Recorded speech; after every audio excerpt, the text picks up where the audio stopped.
Storm Reed must search for her missing mother and missing. The critically acclaimed war drama All Quiet on the Western Front. The dark romance mystery film Decision to Leave, and Jessica Chastain is the good nurse. That's this week on the King's Corner.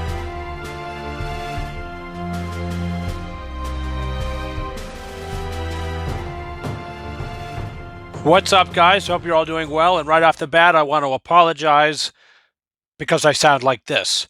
Last night I would have recorded this video, but I had no voice. Last night I was not able to speak. I was able to whisper. So I was not going to post a video where I was whispering, and today I said, I could actually speak. So guess what? We're gonna talk about these films, and I want to get my episode of the King's Corner out. Missing is the first film we're going to be talking about, which stars Storm Reed. She was in the film that Disney put out a couple years ago, which was a complete bomb and a terrible film, The Wrinkle in Time. That movie wasn't great. She was okay in it, but nothing was going to save that film.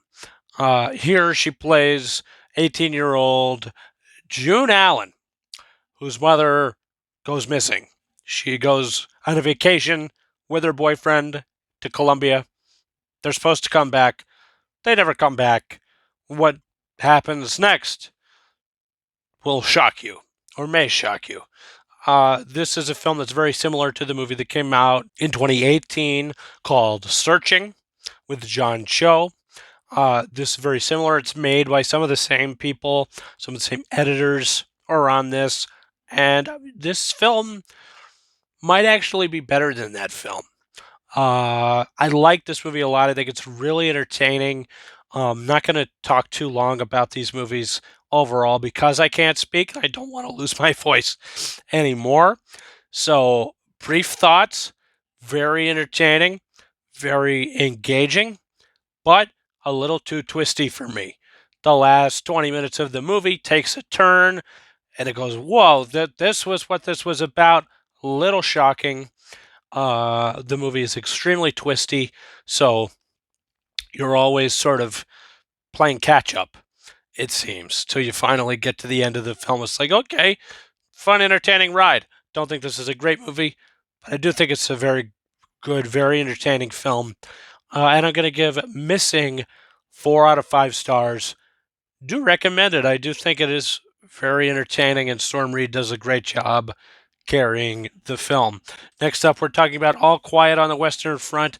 This movie has been getting a lot of awards, nominations. It totally killed the BAFTAs, where I think it got 12 or 14 nominations. It's their most nominated film this year. And, this is a very well-made movie. I'm not going to say this is a bad film, but what I am going to say is that it could be a little boring. It's a very standard film. I don't think it takes many risks. I think it shows you some things that may be difficult to see, but at the same time, it's all very well made. This film has immaculate production design, cinematography. The direction is great, is really good. I thought the acting was strong. All of it I thought was really good. The costumes, hair and makeup, all top notch. It's one of the best made films of 2022. But I think when we steer away from the actual war sequences and we see what's going on behind the scenes with Daniel Bruhl's character and a couple other of the characters that are sort of running the show behind the war, that stuff is very well made, but it could slow the movie down a little bit. In the end of the day, I think it's a very good film. It's just kind of hard to rewatch because it's so long, and I do think it's kind of boring at times. But when it's not boring, it is really entertaining. So the pacing isn't great. So I'm going to give this movie 4 out of 5 stars. Really liked it, but I don't think it's the best foreign language film of the year. I think a film we're going to be talking about next is actually a better film. Overall, I think All Quiet on the Western Front is a better made film, but I think Decision to Leave is the better film overall. This movie is a murder mystery. It's a romance. Uh, this woman, this wife, did she kill her husband? Did she not kill her husband?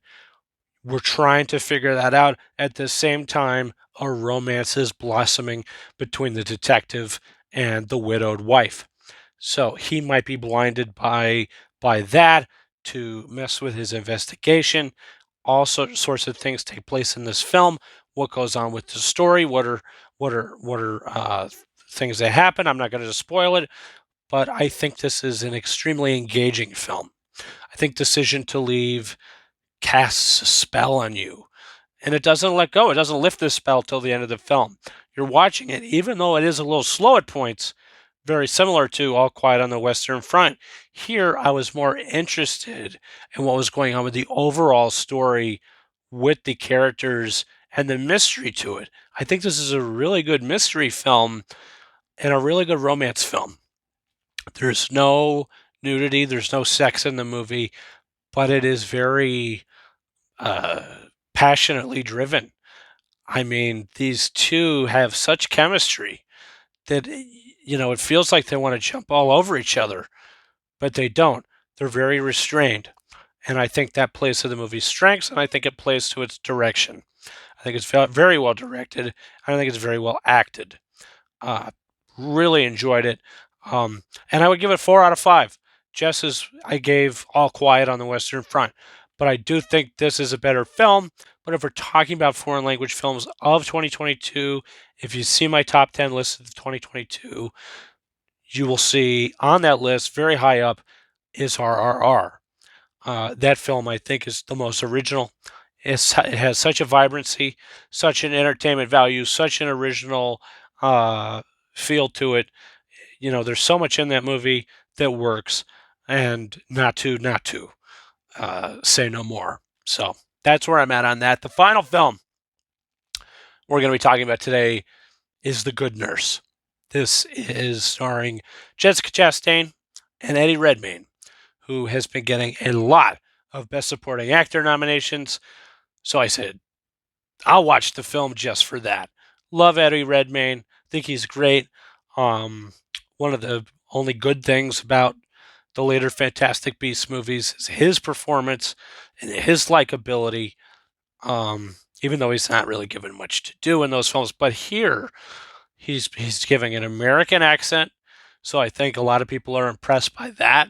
He sounds really good, and his facial expressions, the way he walks, his body movement, I think is all what's getting him the nomination. I don't think it's the material.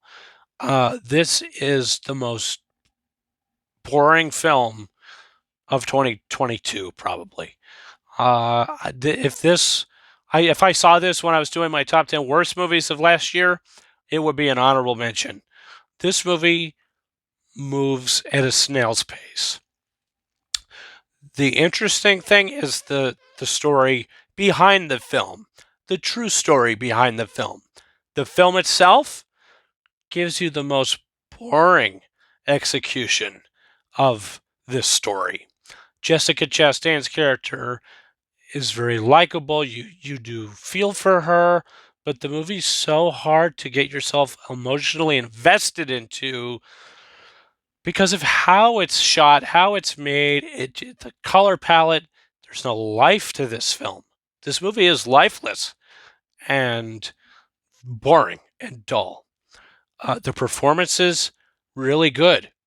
I think the performances are great.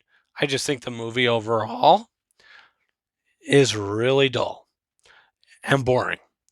By the time it ends, you kind of wish that you were a victim of the circumstance in the movie. I'm not going to spoil it if you haven't seen it, but I wish I was a victim because this film was just not entertaining at all.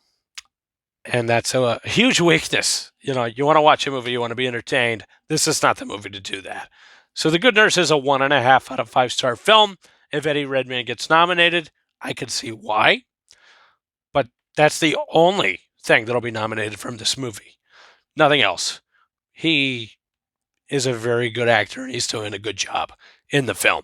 So that's the films we'll be talking about. Quick physical media roundup, the two new release films that came out this past Tuesday on Blu-ray, no 4Ks.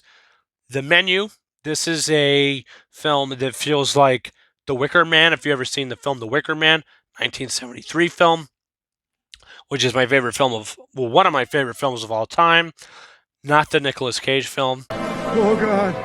Oh, my God. Oh, my God. Not the Bees, you know. That's more funny regardless. This movie feels like that in a way. We have Ray Fiennes playing the Summer Isle of the movie. Anya Taylor-Joy playing that, not detective, but she's the one who's combating him in a way. It's an interesting film. It's an entertaining little film, but overall, it didn't completely work for me. But it is fun, and Ray Fiennes is giving such a great performance, so can't pass that up. Until a movie that's been getting a lot of awards recognition for Danielle Deadweiler's performance, her lead performance. She's excellent in this, and I think she will get an Oscar nomination because she carries the film on her shoulders. She is fantastic in this movie, and she is a reason why it is as good as it is. So, highly recommend Till. Very powerful film, very hard to watch, but it is a great movie nonetheless. So that's that. That's that stuff. That's this week's episode of the King's Corner. Gonna try to get my voice back next week. One new release film I know for sure we're going to be talking about is The Infinity Pool, which I think is Bill Skarsgård, Mia Goth. It's going to be really interesting. The trailers look really creepy, so really excited for that. And we're going to see what other films come to theaters. Hopefully the film Living with Bill Nye comes around. I've been really interested and excited to see that. His performance is getting praised. I want to watch this movie. So hopefully it comes around soon. And the other streaming films that I'd like to see that are getting awards buzz and recognition. So guys, subscribe to the channel for all that. Also, don't forget to follow me on Twitter at RyanKing72, where I tweet a lot about the award stuff, BAFTAs, Golden Globes, Critics' Choice, Oscars, other stuff. Follow me there. Also follow me on Instagram and TikTok at KingArises131, where I showcase a lot of my Funko Pops, a lot of other stuff. Look at this beauty. Just got today. Tobey Maguire, Spider-Man. With great power comes great responsibility. So that's where we're at, guys. Thank you so much for watching this one. I will see you next time. Over and out.